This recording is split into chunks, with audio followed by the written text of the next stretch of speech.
2022 में कई राज्यों में विधानसभा चुनाव होने हैं, लिहाजा इसके लिए चुनावी माहौल बनना भी शुरू हो गया है। कई राज्यों में रैलियां शुरू हो गई हैं, लेकिन क्या आप जानते हैं कि आखिर इन रैलियों को करने के लिए कितना पैसा खर्च किया जाता है?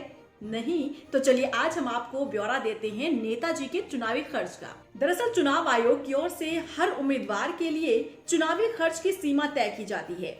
आयोग उम्मीदवारों से उसी सीमा में खर्च करने के लिए कहता है।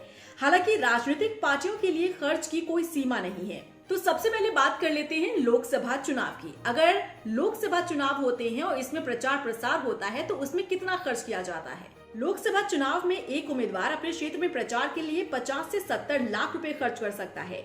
ये सीमा भी राज्य के हिसाब से तय की जाती है। आयोग की ओर से उम्मीदवारों के चुनावी खर्च की सीमा में बदलाव किया गया। पहले ये 40 लाख थी, जिसे बढ़ाकर 70 लाख किया गया और इसे एक बार फिर से बढ़ाया गया और बढ़ाकर 77 लाख रुपए इसकी राशि कर दी गई।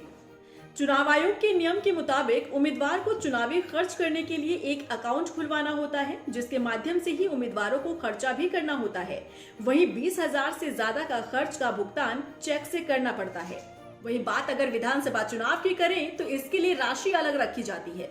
विधानसभा चुनाव के लिए प्रचार पर खर्च जो है पहले 28 लाख रुपए रखा गया था, जिसे बढ़ाकर 30 लाख रुपए किया गया।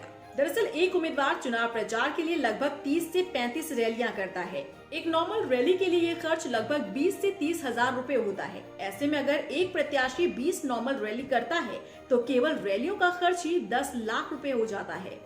अब रैलियों में आने जाने का खर्च भी कैंडिडेट को खुद ही उठाना पड़ता है। अगर एक उम्मीदवार आने जाने के समय के साथ ही 4 घंटे की 20 रैलियां करता है तो सबसे सस्ते सिंगल इंजन वाले हेलीकॉप्टर का खर्च 65,000 रुपए प्रति घंटे के हिसाब से 52 लाख रुपए हो जाता है। इन सब के अलावा एडवर्टीजमेंट के लिए अलग मोड होते हैं, जैसे कि होर्डिंग्स, न्यूज़पेपर में एडवर्टीजमेंट देना, पार्टी झंडे, सोशल मीडिया पर एडवर्टीजमेंट पर भी मोटी रकम खर्च होती है। कुल मिलाकर करीब 10 से 15 लाख रुपए केवल विज्ञापन में ही खर्च होता है। साथ ही पार्टी के उम्मीदवारों को खुश करने के लिए मोटी रकम खर्च करनी पड़ती है। तो ये पूरा चुनावी खर्च था नेताजी का, जो कि अक्सर ही लोकसभा चुनाव और विधानसभा चुनाव के दौरान किया जाता है। आपका इसे लेकर क्या कुछ कहना है कमेंट सेक्शन में मेंशन कीजिएगा। कल फिर हाजिर होगी कुछ और फैक्ट्स और इन्फॉर्मेशन के साथ।